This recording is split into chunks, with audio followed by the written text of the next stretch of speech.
Well, welcome back to Outside the Hangar. Hope you enjoyed that last video with me flying with the new winglets on the airplane. I'm just walking around to the front of the hangar, and let me spin this around. There we go, over the shoulder a bit there, there we go. Up for the third flight now, and this third flight is going to be with the doors off. We'll see how the performance is. Visibility is 2.5 miles in smoke. Ceiling is 2,400, 2,500. So it's a low ceiling, but that's okay. The pattern altitude here is only 500 AGL because we are right underneath the controlled airspace for Winnipeg International. So we can't go higher than 2,000 feet anyways. And our circuit height here is about 1,300 feet, 1,400 feet, because the elevation here is 750 feet, approximately. 748, I believe exactly. Anyways, yeah, so third flight. Second flight was amazing, the difference. We'll see what the difference is with the doors off. And all of you Challenger guys that are already flying Challengers, yeah, you know, you probably know exactly what I'm going to be experiencing. But we'll find out. We'll find out together. So at that, I'm going to go and I'm going to remember to turn on all my cameras, including this one, which is going to be mounted on my chest and looking straight forward. I'm going to be using that so that I can play back all the data that I'm sort of missing. I'm so busy flying the airplane, I'm not looking at a lot of the data that's coming through. You know, airspeed, altitude, rate of climb, engine temperatures, all that kind of stuff. So with this camera on my chest, I should be able to see all that and not worry about trying to, you know, notice it and just fly the airplane. So definitely improvement, like I said, and we'll see how much more improvement is without the doors on, which really is the summertime configuration for this airplane. So thanks again for following along. Remember to like and subscribe, and let's get up in the air.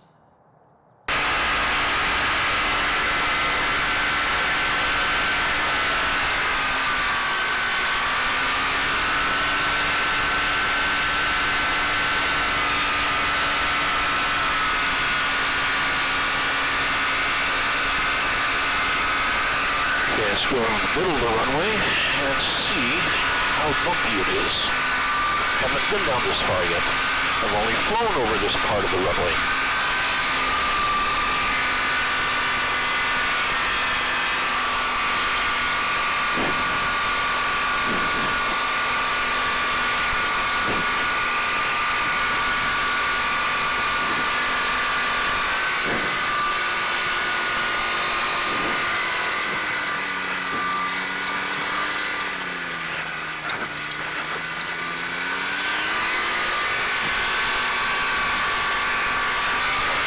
Take every inch of this.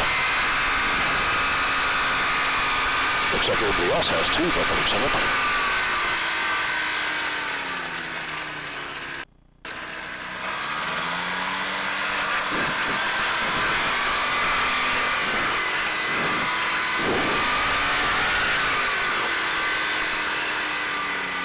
Okay, seatbelt's done up. And engine is fine there. AGT is a little low. Escape doors are locked. Gears up and locked. And let's see what happens here.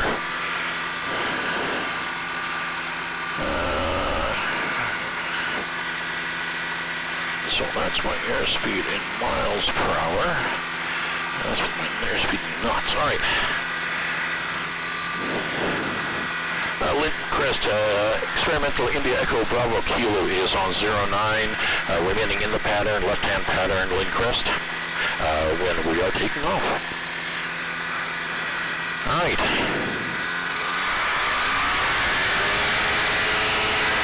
Full throttle, right rudder.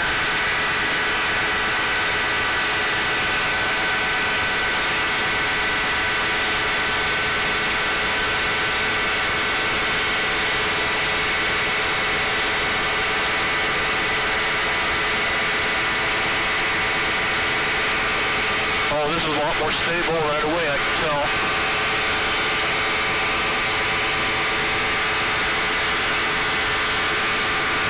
And she climbs better, too.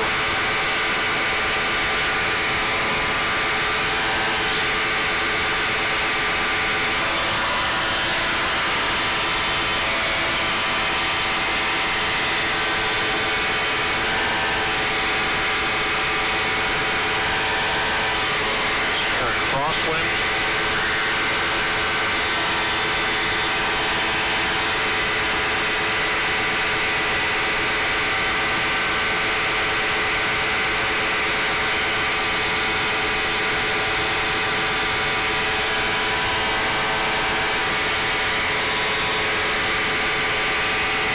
Okay,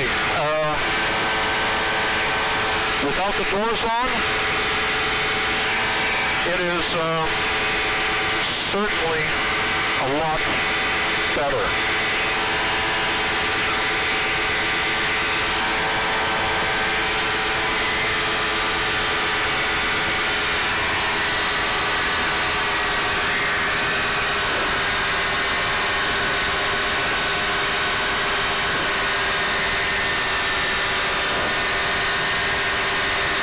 Okay, we use some throttle to 6,000 RPM.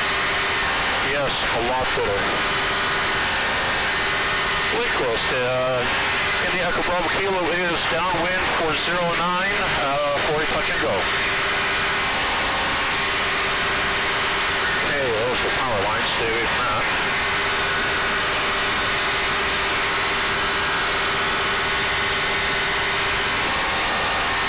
Wind crest, India Echo Bravo Kilo is turning base for 09.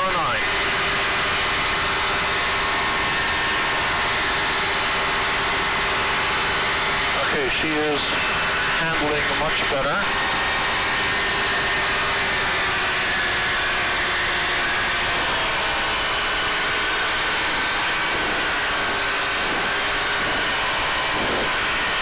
Wind crest, India Echo Bravo Kilo is turning final 09, wind crest.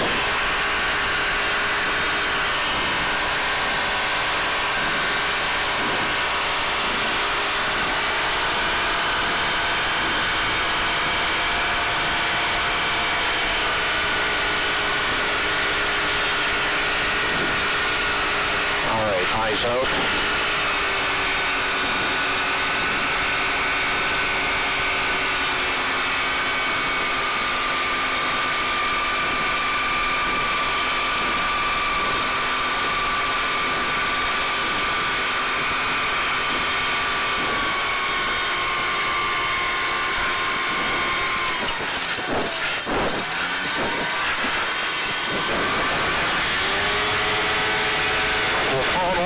That was much, much better. Wind crest on the go, 09, staying in the pattern, wind crest.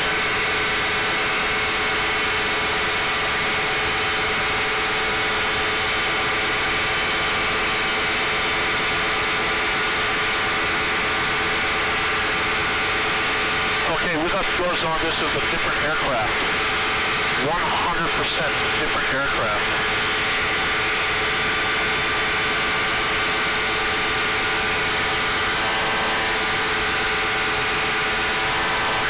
To the left, right, turning left. A lot of right rudder, though. Gotta say, a lot of right rudder.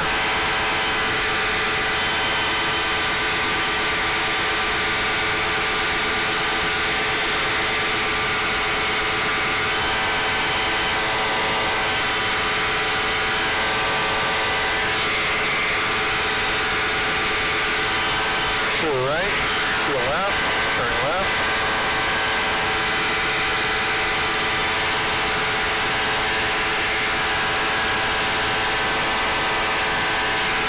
I'm going to do one more touch and go. And then I'm going to park it because the visibility sucks.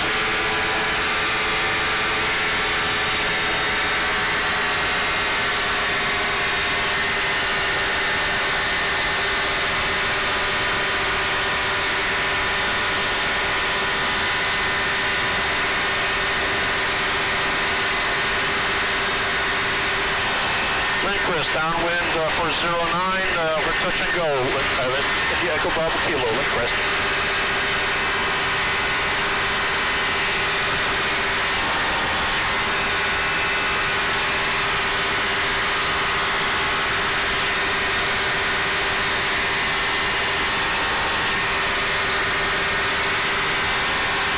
Wind crest, India Echo Bravo Kilo's turning base, wind crest.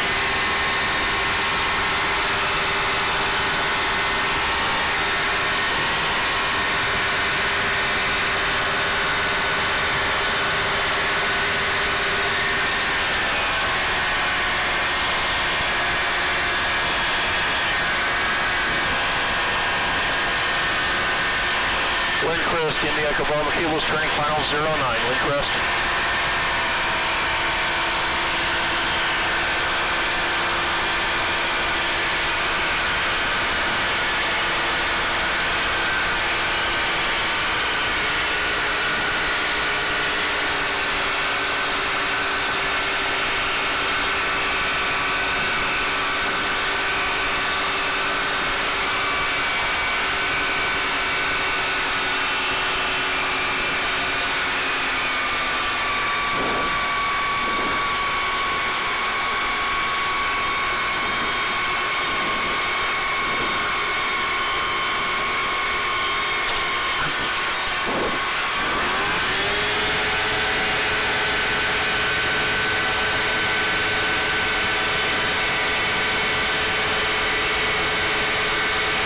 Pulls off at about 49 knots. Wind crest is on the go. One more circuit for India Echo Bravo Kilo, wind crest.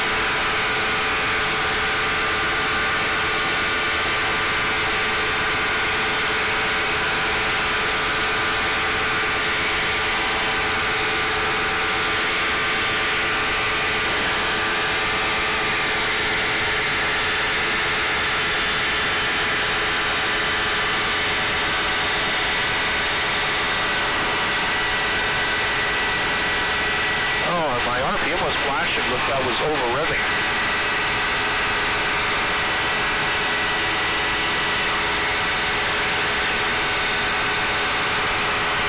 Yeah, it was about 67, 6800, I believe. That's not good. Okay, so clear right, clear left. So it's not an RPM problem with the engine.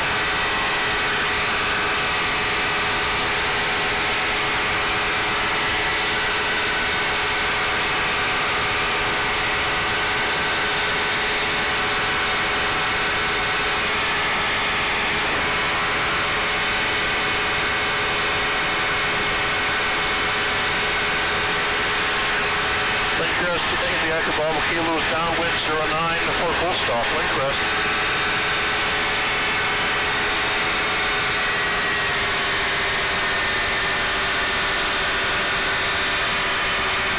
She climbs better, she turns better, she's much more stable without the doors on. Not sure how much the winglets are adding to it. I imagine, well, they are because I saw that with the doors on. So, wind crest, India Echo Bravo Kilo is turning base for 09 full stop, wind crest.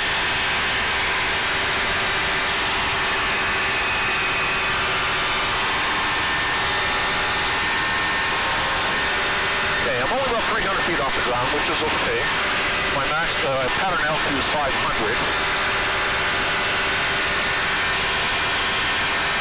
Wind crest, India Echo Bravo Kilo's turning final 09 full stop, wind crest.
No, Windcrest, India Echo Bravo Kilo is clear, 09, clear the active, Windcrest.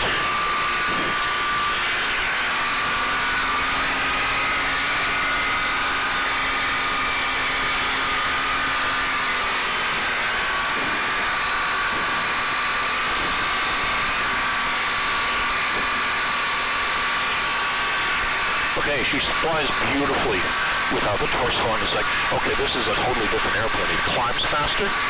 Well, why? I guess it's because I'm not wiggling left and right quite so much.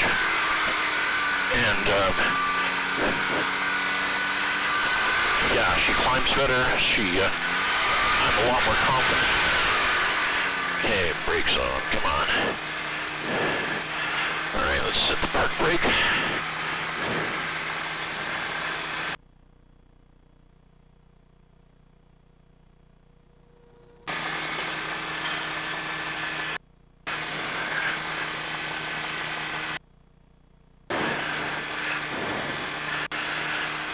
Okay, that's good. Let's turn that off.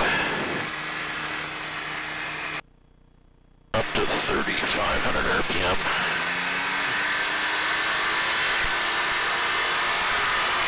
And then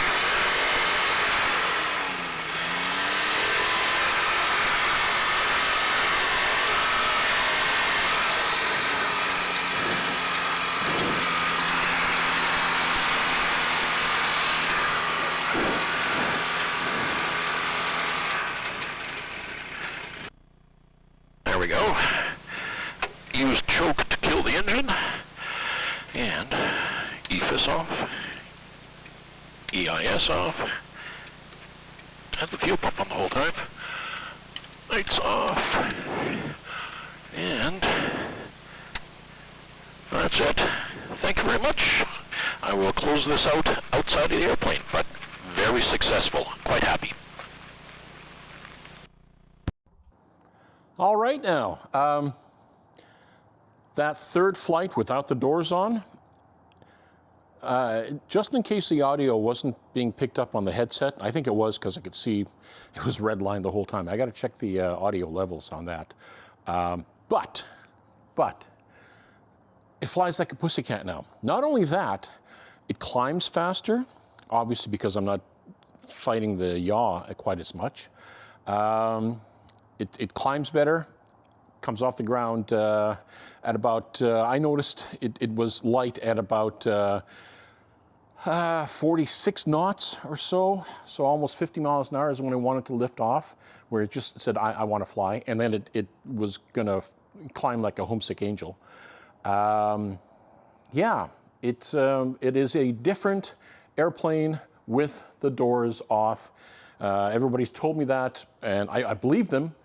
But now I've seen it for myself. Yeah. Now, a lot of ride rudder, constant ride rudder on this thing. You're always on it. So I'm going to play with the rudder trim tab.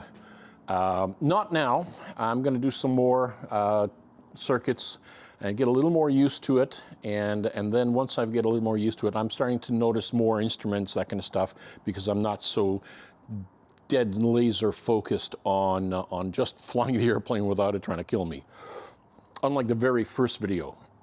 So yeah, this is the third time now up in the air with it, and the winglets made a big difference, made it controllable, but it was still, you know, and but with the doors off, like I said, pussycat. So glad you guys could follow along. Not sure how long this video is going to be, but either way, I'm going to have to sit down and figure out how to edit 4 cameras now. I do have DaVinci Pro, or whatever they call that editing software that will handle all of this. I just don't know how to use it. It's a big learning curve. I'd have to sit down for night after night after night. The biggest thing is getting the cameras synchronized. That's what I'm having a problem with, synchronizing the cameras so I can pick the scenes and do the whatever. Wish there was an online tutorial for that, you know, half hour long, and then I could play with it and play it back. And you know, I wish there was something that I could watch for there. I've looked for it. There's some guys who kind of briefly cover some things. We'll see. If you know of a tutorial video, try to put it in the comments in a link or something for that DaVinci Resolve video editing software. And yeah, I'd like to learn how to use that, because that's going to be my go-to, because right now I'm shooting in 1080 resolution, and these cameras are capable of 4K. Well, except for the one that's over my shoulder, that's only 1080. Yeah, I wore this camera on my chest and I focused it directly on the instruments, which is just for my personal playback. I might throw a few in there in this video edit, or not. But that's just for me, so I can take a look at all the gauges and evaluate it after the fact, rather than, you know, trying to focus on that while you're trying to, you know, learn how to control the airplane. But this third flight, it didn't fly quite like a 172, but real close to it. Less power and more drag. Of course, I got floats on. Yeah, some people saying you need a 582 engine on this thing. Don't know. I don't think so. I think the 503 will do. I did notice, though, I was over revving. At least I think it was. I'm gonna, on the video playback, I'm gonna take a look at what it says, but the EIS was flashing the RPM, and I looked down, so I had to back it down. So maybe I've got the limits set wrong, or maybe it was over revving. I'm gonna find out where the red line is for this engine again, and see, have I been redlining this engine? Because I've backed it down. That means that the very first flight, I was probably redlining it the whole damn time, because I didn't drop the throttle much at all. I was like just trying to survive. Second flight, I dropped the throttle when I was on the downwind, because I was coming up to turning base, that kind of stuff. Again, I didn't notice the RPM because I was focused on the second flight. This flight, I noticed it. The third time in the air. And these are short flights. I mean, really, I'm only in the air 20 minutes, you know, or less.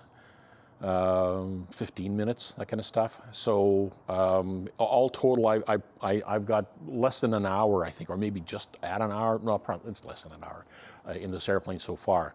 But I'm progressing very quickly, probably because I've got a fair amount of hours already, as you know, from the schools, that kind of stuff, and the float plane learning and all that kind of stuff. So the next flight will be much better. I'm hoping this smoke clears up, because it's only a 2.5 mile vis is what they're saying, and it's less than 2 miles, because out here southeast of Winnipeg, when you look out the window, you can see the sectional lines, which is 1 square statute mile, and yeah, I can just barely see 2.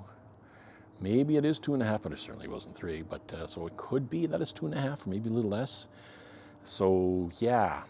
Visibility sucks. I mean, it's okay for doing circuits, staying in the pattern, but not for venturing anywhere else other than in the pattern. And a few other parameters I have to check on my EFIS, because it started flashing an altitude alert warning, and I think that's because I'm in the controlled airspace for Winnipeg, but we're allowed to 2,000, so I don't know if the EFIS knows that. You know, and why it was giving me an altitude warning that I might be entering the Charlie. A couple other things, like I say, I've got to check engine parameters, but that's again why I played back, I recorded the EFIS and everything with this camera, and I'm going to see what it was telling me, and check the numbers again and tweak a few things. So thanks again for following along, appreciate it. And third flight, absolute resounding success. She's a pussycat now. Pussycat without doors on. It is now a joy to fly. If this is the very first time I flew it, if it flew like this, I went, whoa, this is great, you know? So starting off the worst way. Okay, pilotage, man, pilotage, you gotta stick and rudder stuff. So that's it. Thanks again for following along. This time outside the hangar and closing off inside the hangar. We'll see you again out here, and for the next flights and the flights after that. So remember, even off hockey season, keep your stick on the ice, because I'm watching you. Bye for now.